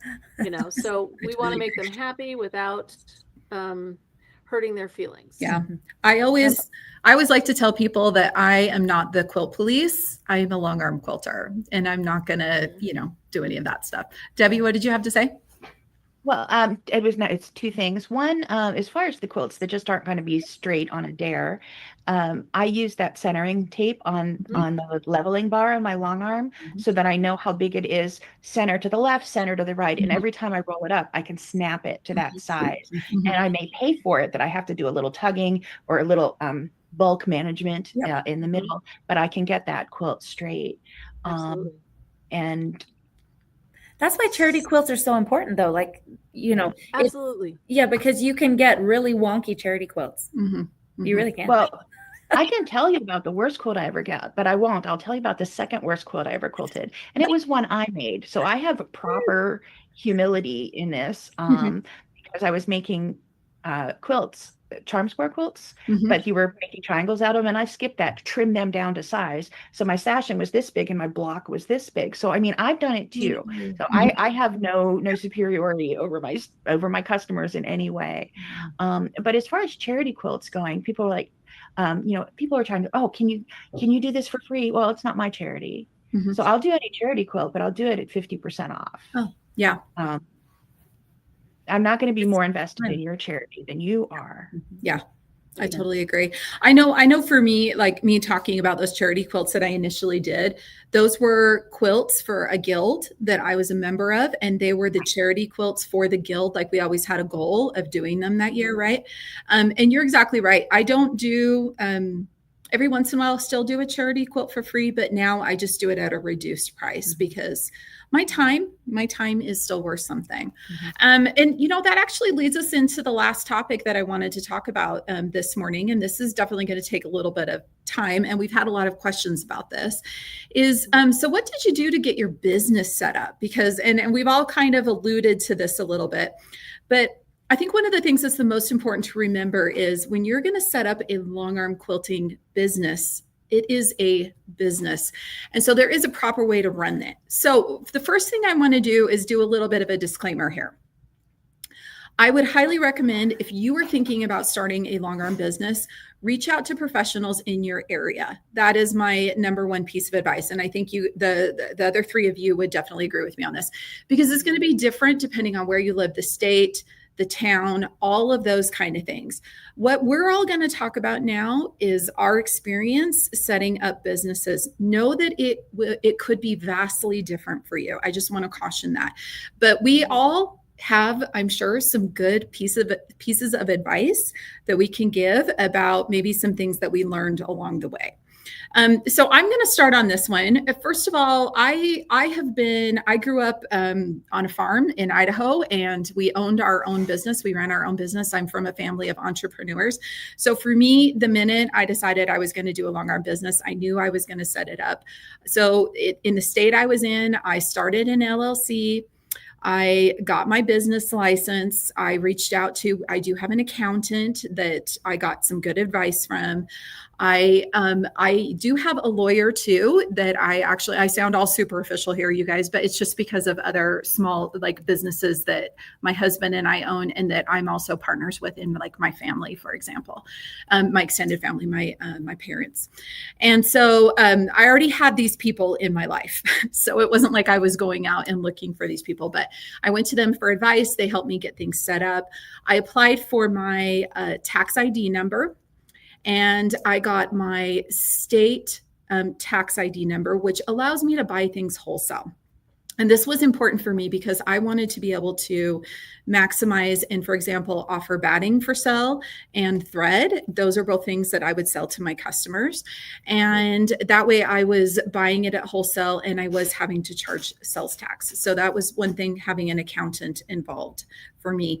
Another thing that I did was I spent some time just researching online ideas, looking at how other people had set up long arm businesses, and I got ideas from them. I talked to other friends. I did a lot of those things, but I was very mindful about making sure that I was setting up a legal business because I wanted to make some good money at this. It wasn't just going to be something for a little bit of extra pocket cash, I guess you could say. So something else that I did, which was really cool, that my accountant said, be sure and value any charity quilting you do because that is a write-off. So as Megan mentioned, she would fill out forms when she does a charity quilt and she would give a discount. So I would do the same thing, that I would fill out one of my forms for it, and then I would put down the value of what I would have charged for it. And then I submitted all those at the end of the year, and I was able to use those as a tax write-off. And I still do that. Like I said, I still do occasionally do charity quilts, and I do that at that point. So that is something else to consider. Mm-hmm. I'm trying to think if there's anything else. Oh, the other thing that I made sure, and I contacted my insurance agent too, to make sure that I was properly insured, because although I bought all of my machine and my long arm machine and my other sewing machines and things like that, I've all bought personally. I have not bought those as business things. I wanted to make sure, because I was running a small business in my home, that I was properly insured. So that was another thing that I did. So I feel like I kind of had a team of people that were already in my life because of other business concerns I had, that were able to help me in setting mine up. I know that that's maybe a little bit different experience than what some of the rest of you have had.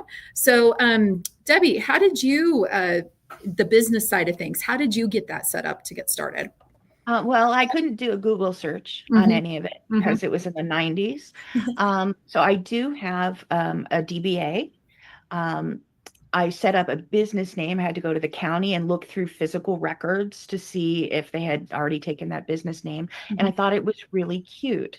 It technically is still my business name. And on any receipts, it'll say your credit card will be charged to whatever. But I'm known by a different name now. I'm known as Debbie Brown Quilts. Because I had to spell, it was a cutesy spelling of the name and everything. It was just painful. So and I was in my late 20s when I started. So now I'm like, oh, I remember her first name. I think it's Carol, but what's her business name for me to look up? So I had to go back and switch everything back over to my own name. So while Debbie Brown Quilts is not my legal business name, I have a DBA. That's where you're going to find me on all socials and everything, because you can Google that name and find me. If you can remember my name, you can find me. If you spell it wrong, you can find me. There's enough presence on Google to make that happen. So, just being identifiable that way, because it's like, well, my name in this, but when I long arm, it's this. And when I do this, it's that. But when I sell thing, it's that. And it just got to be too much. So I actually had to wait and try to get all of my, put my Twitter handle back to Debbie Brown Quilts and make it that way. So I do have insurance. I have an insurance rider, a business policy, because not that anything will ever happen to your machines.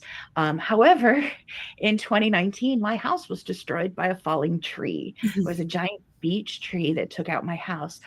Fortunately, it took out all of my house except for one bathroom that I'm still bitter over because it was the old bathroom. And it didn't hit my sewing room.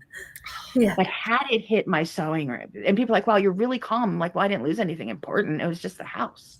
The sewing room was fine. So, but if a tree falls, it hits my house, my machines are covered. I have liability, things like that. I don't meet customers here. So it's not a trip and fall issue. But things happen. I didn't expect to lose my home back in 2019. It could have taken out, I think I had 4 long arms in here at the time. I had a Forte. I had, which is a 24-inch long arm. I had an 18-inch long arm. I had a 16-inch long arm on a small frame, and I had a stationary machine. I could have lost, that's a lot of money with Pro Stitcher. Yeah. I'm insured for that. And that bill comes out, twice a year. I think I pay that. And fortunately, I have not needed it, but I have, I've lost everything else. Yeah. So The insurance is really important.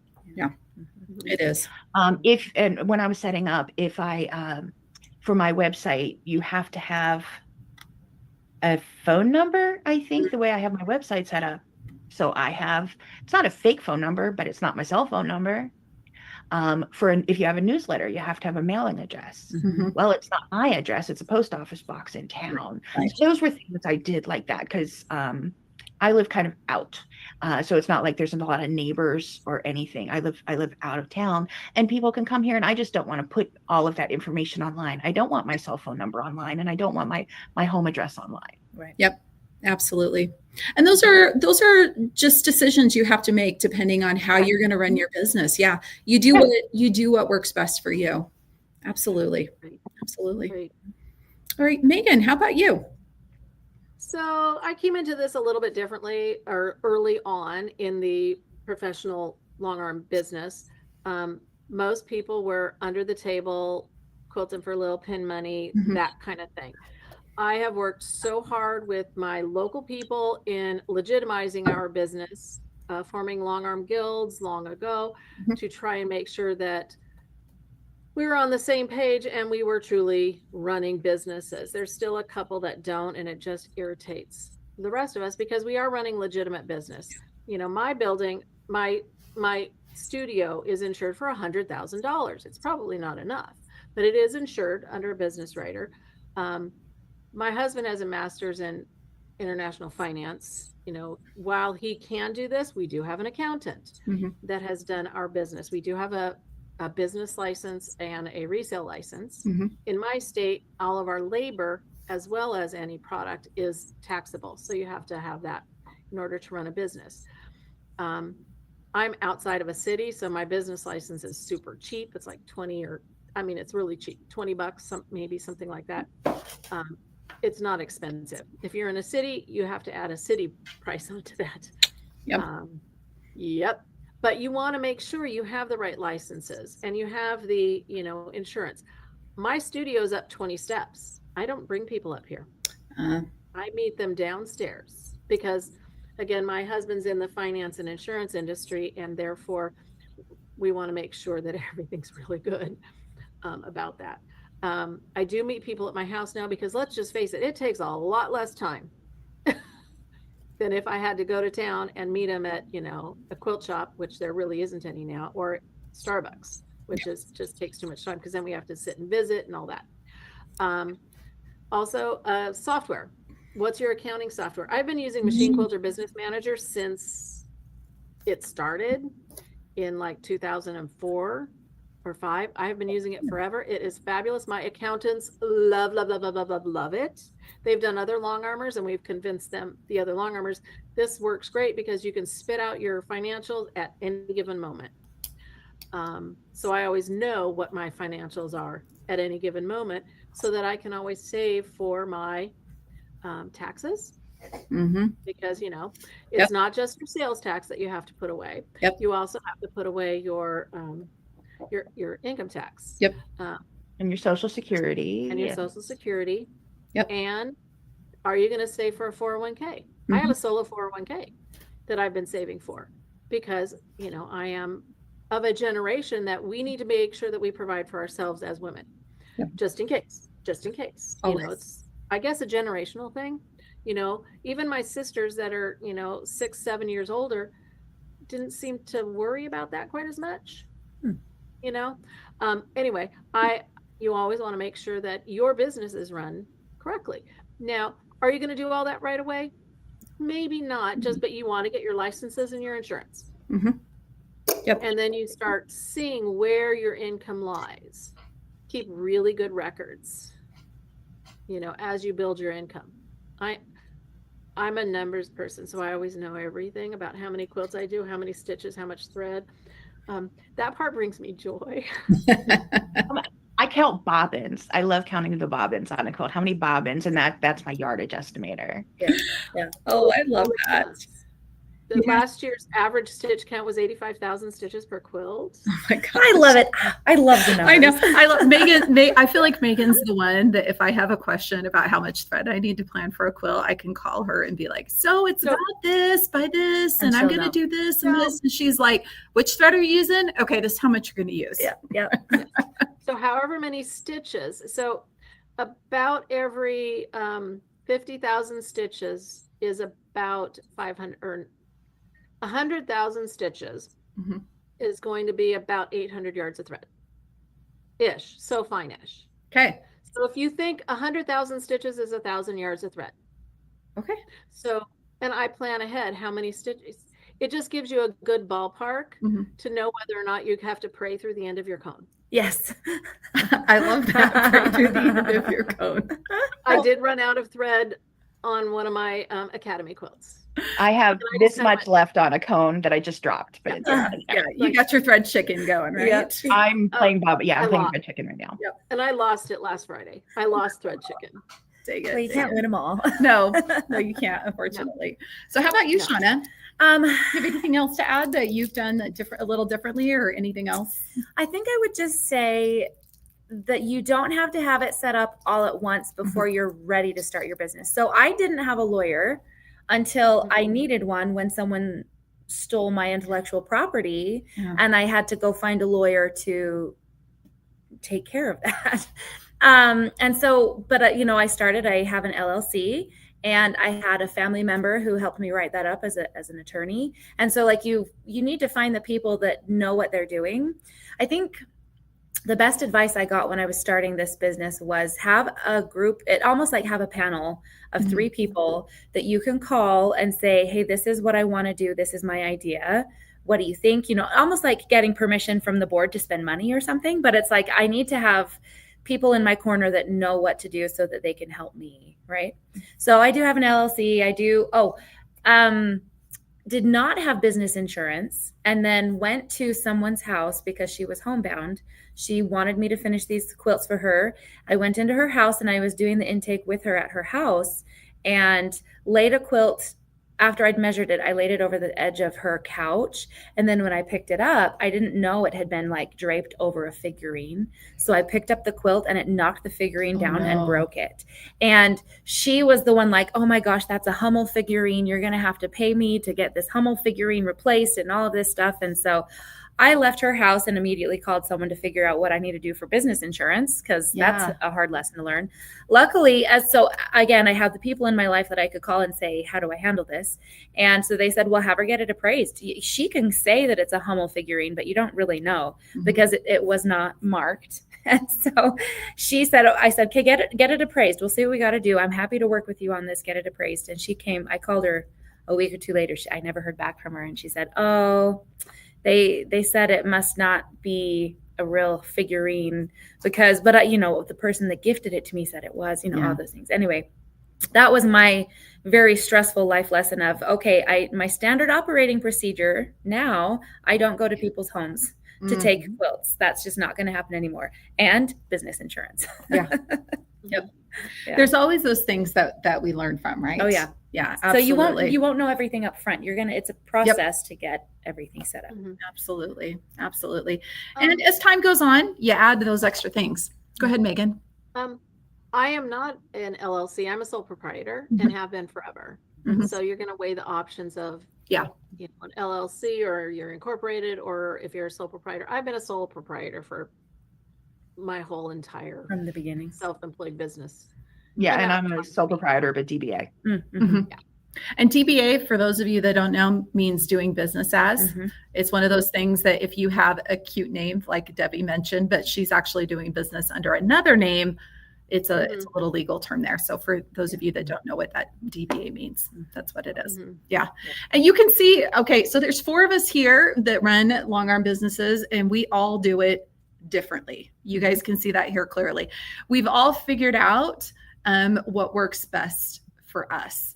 Another thing that I was going to say, one thing too that I wanted to point out with having a business set up is there are some really great, I guess you could say, like tax advantages here.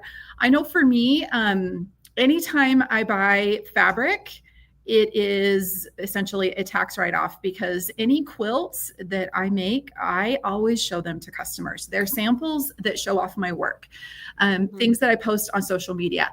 And something that we've all alluded to, we are maybe the four of us as a group together here are maybe a little bit of an exception, but we all do things with our business outside of just long arm quilting. I mean, Shauna was just talking about having intellectual property. Shauna does patterns. Debbie does patterns. Megan does patterns. We all teach. We travel and teach. We do a lot of these different things. And I know for me, I don't so much now as a, because most of my time is devoted to being the education manager here at Handi Quilter. I don't really do as much with my personal business anymore. Mine is very small, but you know, there's a lot of advantages to owning your own business and doing things like that, especially if you do want to teach.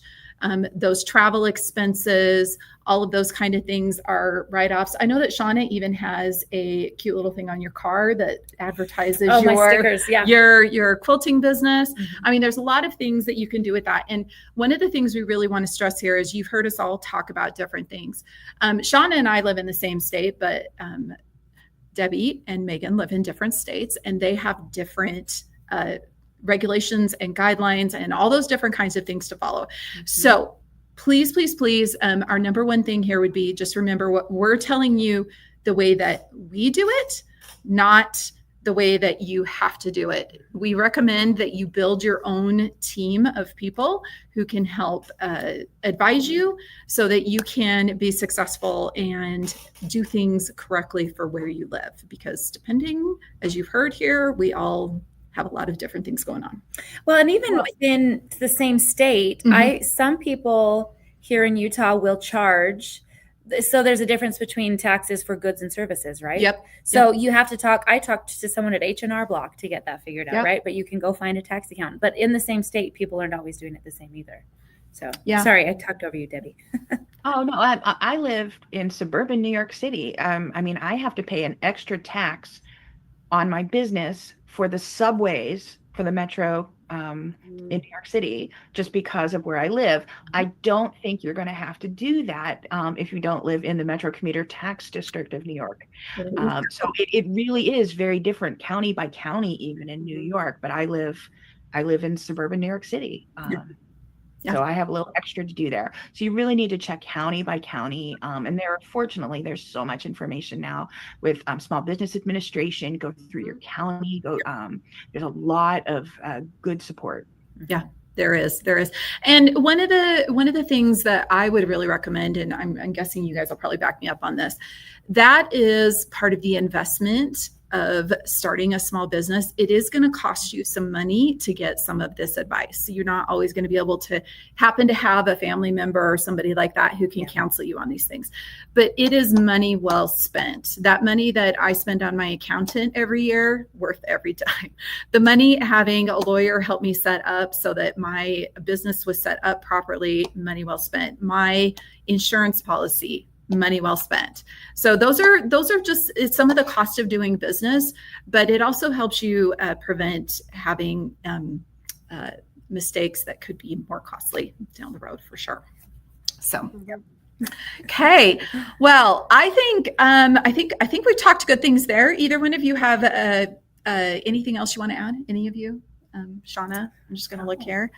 I think, okay. So what I wanted to do was take the last few minutes here, and we've got a couple of some questions that we had going back through here. So I'm just going to pop into a couple of questions. We'll go over promos again, and then we're going to take a little break for lunch. So we did have somebody, and I think Debbie actually just mentioned this, Small Business Administration locally. That would be a great place to reach out if you've got questions, especially if you don't know anybody. Locally, that would be a great place to start because they could give you some recommendations. Do you? I can answer. Okay. If you want to read the question. We just got one from Carol. It says, how do you know if the pattern is exclusive? Sometimes I see patterns that my grandmother did a long time ago. So I actually had to figure this out when I was talking to my licensing attorney. You can't actually copyright the block itself. So if I'm writing a quilt block pattern, the block has been around for 200 years. You're not going to be able to copyright that. But I can copyright my written instructions with my measurements and my pictures, my graphics, all that kind of thing. So when my pattern got stolen, they weren't stealing my idea of a block. They were printing off my actual pattern. They took a Sharpie and crossed my name off, and then were selling it in their quilt store. So that's what I mean when I had to deal with intellectual property. So That's a little chutzpah. yeah, that was kind of obvious. They didn't try very hard. So so like copywriting block patterns itself, like the block, you can't do that, but you can copyright what you have written and the instructions to put it together, if that makes sense. Yeah, absolutely. And if you're talking about quilting like these are both patterns of mine, but I'm sure you've seen that before and you've seen that before. So none of how you put it together. Yes, exactly. It's geometry. Quilting is geometry. You can't. But about pantographs and digital patterns, I mean, when Megan and I started, there were pantograph designers that say you cannot use this for a customer quilt, or you can only use this for one customer quilt. So I think it's lessened over the years, especially with digitized patterns. Yeah, I wouldn't buy the pattern if I couldn't use it on a customer quilt. Yeah, I didn't realize that was a thing. There was a very famous quilter who sold pattern packs. I'm sure Debbie has them, that it said don't use for customer quilts. And most of us immediately who are in the business immediately got rid of them or tossed them. Yeah. Right. Because what's the point? And it was a big hoopla in the way back when there was one Longarm email list on Yahoo. Wow. Do you remember that? I was on it. I was on it. It was a big deal. There was one Yahoo list. That was the Longarm community. So you kids have no idea how lucky you are. This is a great time to get into a Longarm quilting business back in our day. Yeah. When we were your age. I love it. When I got my Longarm, I wasn't going to tell anybody because the local Longarmer, she did cotton candy. What do you mean cotton candy? It was a design. It was a design. Called cotton candy. It was a pantograph. No, wait. She also added in, there was another one with loops. It was like she had two designs. Oh, okay. Besides stipple. No. She didn't stipple. No stipple. No. Oh, wow. No. She only offered two designs? Yeah. Two pantographs. Oh. White thread. And I didn't want to be a Longarmer that did that because I was doing, freehand feathers and, I was doing that kind of quilting on quilts on a sit down machine.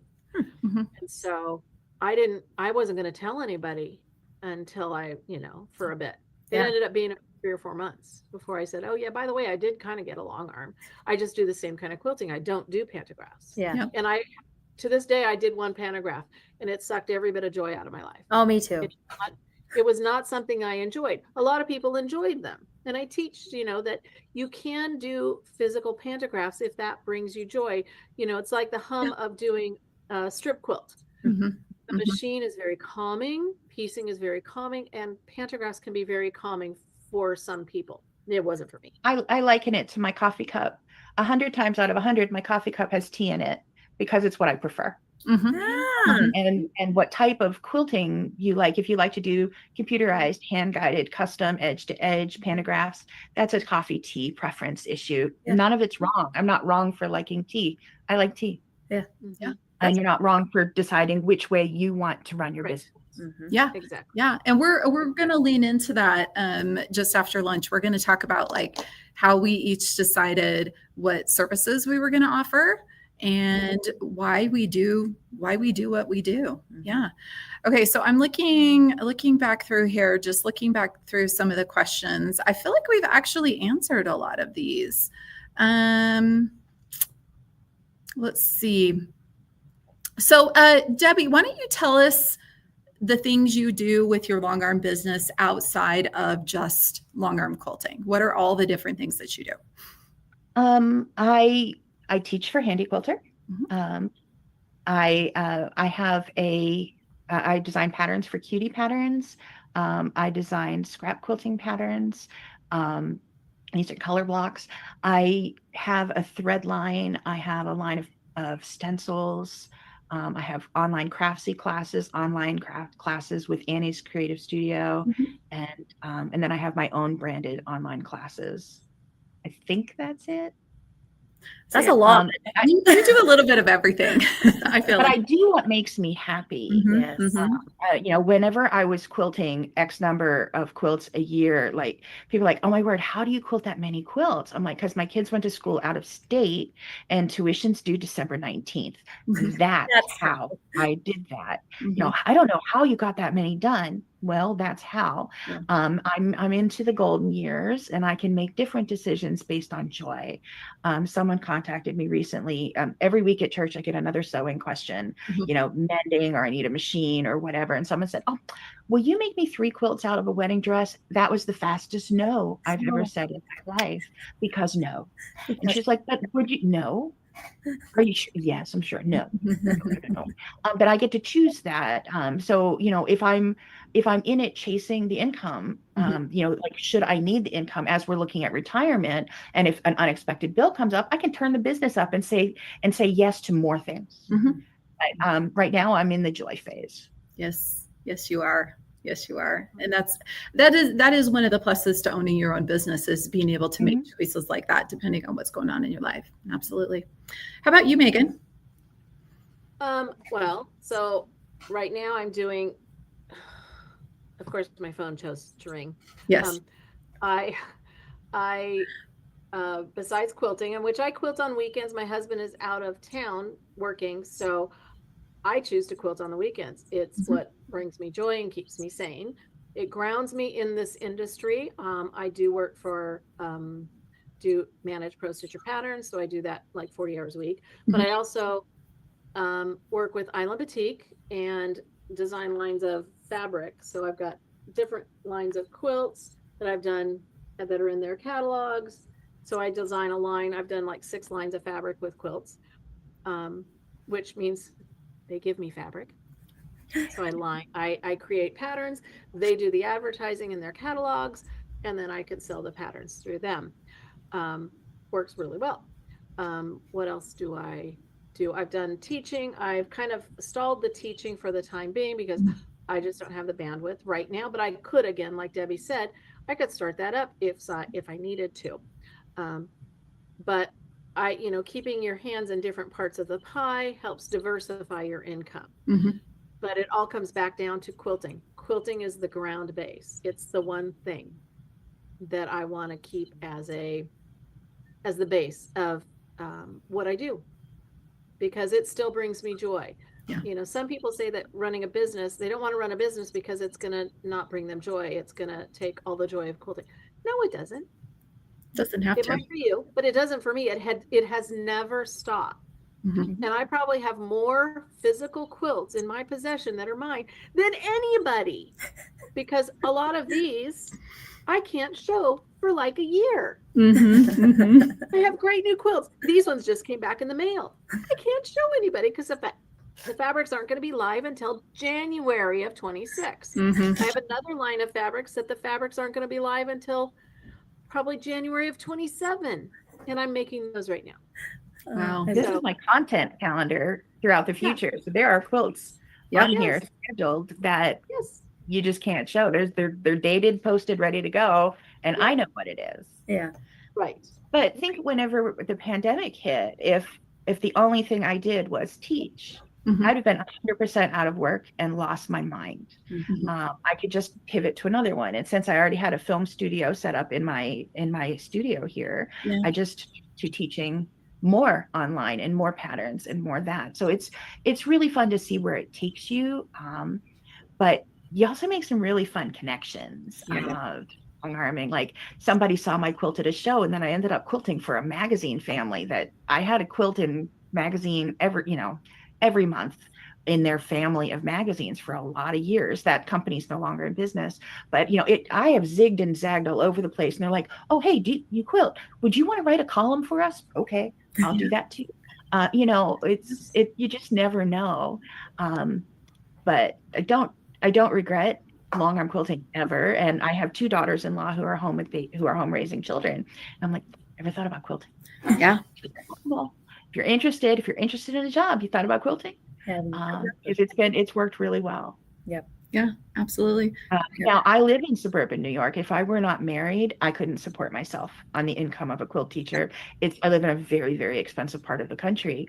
But what it is added quality to our lives. Mhm. And it's just been some pressure. Like I paid for teenagers, I paid for college, Yep. Things like that to just, I'm sure there are parts of the country where I could have supported myself, but not the part where I live. Right. Exactly. Awesome. How about you, Shauna? So I teach for Handi Quilter. Because I have small kiddos, though, I'm not traveling for teaching. So I do a lot of like the live stream stuff, right? Doing in the studio, filming that way. I do customer quilts, and then I do write patterns. My biggest thing aside from those is I have a block of the month it's a mystery block of the month. It's a group over on Facebook. We've got quite a good group of quilters over there. So this quilt behind me that's got all the star blocks in it, that's the one that we did from last year.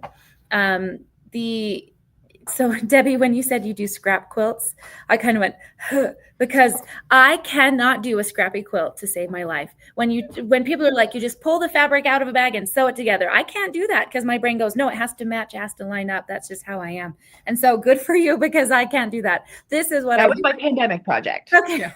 Well, I cut all of my fabric in 2.5-inch squares. I have 100 quilt patterns of what to do with a 16 patch. oh my gosh. Ooh, I've got to love look that. at that, because that's my struggle.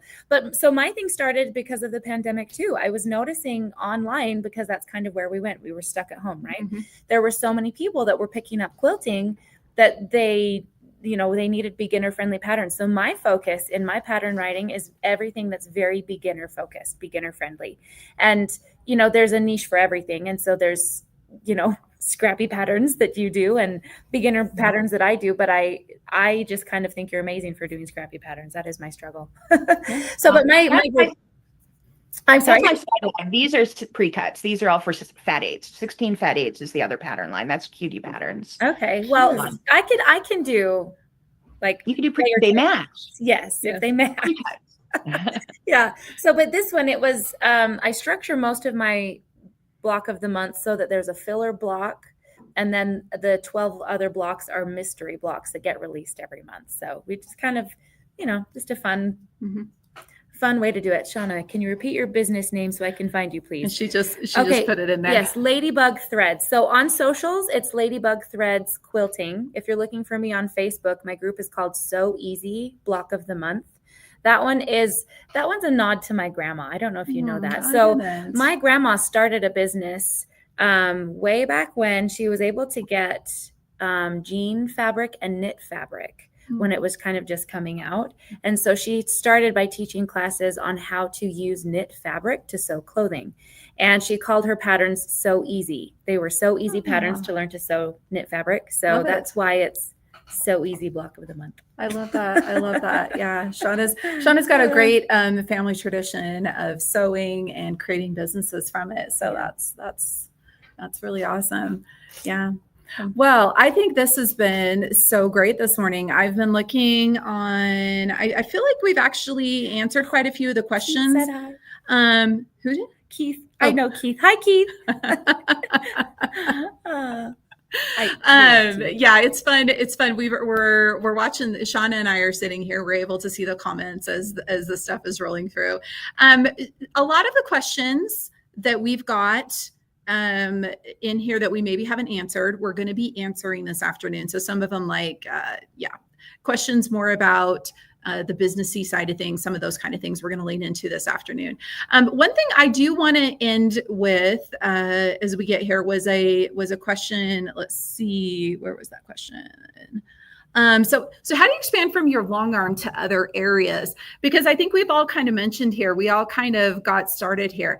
I think the number one way that you expand beyond that is you let people know that you're open to do things outside of just long arm quilting. Debbie talked about, how she got in, pattern writing and all these other things. Shauna does it too. Megan's done it too. It's because you get to know people in the industry and people say, hey, I have this great idea for collaborating. Could we do this? Could we do that? I mean, even my experience, what brought me to Handi Quilter, I was at a retreat for the Modern Quilt Guild for the local chapter here in Utah. We rented a house up about an hour away from where we live down here in the valley, up in the mountains. And I was sitting one night talking to Sarah Watts, who is the VP of brand. Her and I were actually in the very first segment on Monday morning talking about the different machines here. And after dinner, her and I were sitting down just chatting. And she started asking me questions about all the things I did with quilting. And she's like, do you want a long arm? And I'm like, yeah, I do. I have a Handi Quilter Avante. That's what I've got. And I run a long arm quilting business. And she's like, you should come work for my company. I work for Handi Quilter. And I was like, what? Oh my gosh. And she told me about this great opportunity to be a national educator. And I'd get this opportunity to travel and teach. And so what I would say, if you're looking for opportunities, maybe you're already a long arm quilter, or you want to start a long arm business and you're going to want to expand into other things. Always be open to talking to people about what you do.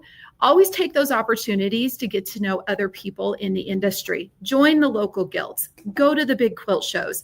At the big quilt show, don't be afraid to go by yourself, and then at lunch, just go sit down at a table with a bunch of different people, and don't be afraid to open your mouth and say something, because trust me, you will be surprised at who you run into. I've actually got a gal. I was just at the big H&H show. It's a to the trade show, and I talked with a bunch of different people within the industry about what Handi Quilter does and what I do personally too. And I've actually got a bunch of things in the works, especially to help out and work with my educators. We've got some new, some stuff that I'm very excited about. You guys don't even know stuff like this is like, has to do with our upcoming training, but it's because I know they're like, let me in on this. Don't be afraid to let people know, hey, I'm a quilter. I'm a long arm quilter. I also love to sew. I like to write patterns. I like to do, all those different things. Let people know. And just by getting the word out there, you're going to be really surprised at the opportunities that come your way, making those connections in the industry. One of the things I absolutely love about just the way that I have kind of fallen into this industry, I guess you could say.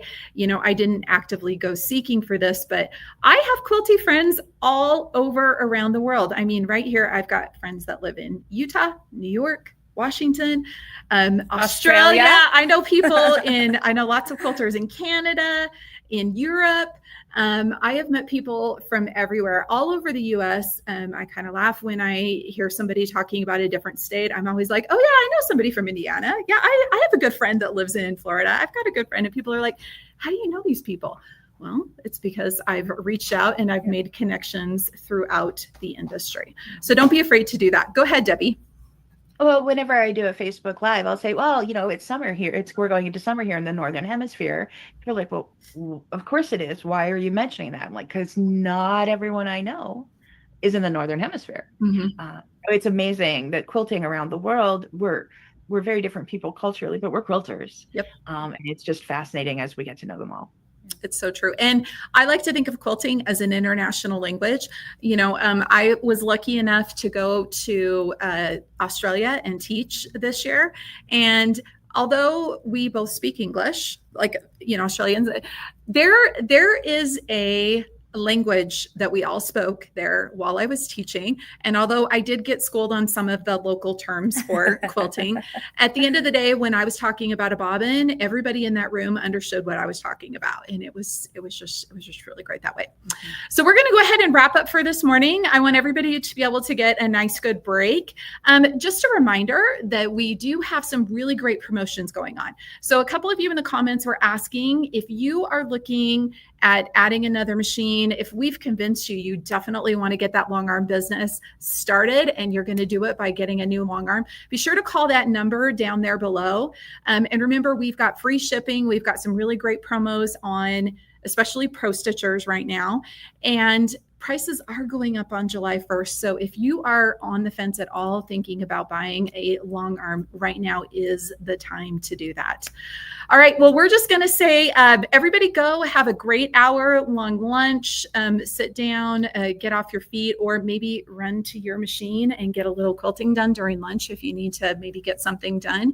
And we'll see you all back here in, it's actually going to be just about an hour. We're going to be going live again right around 1 p.m. Mountain Time. So we'll see you guys all really soon.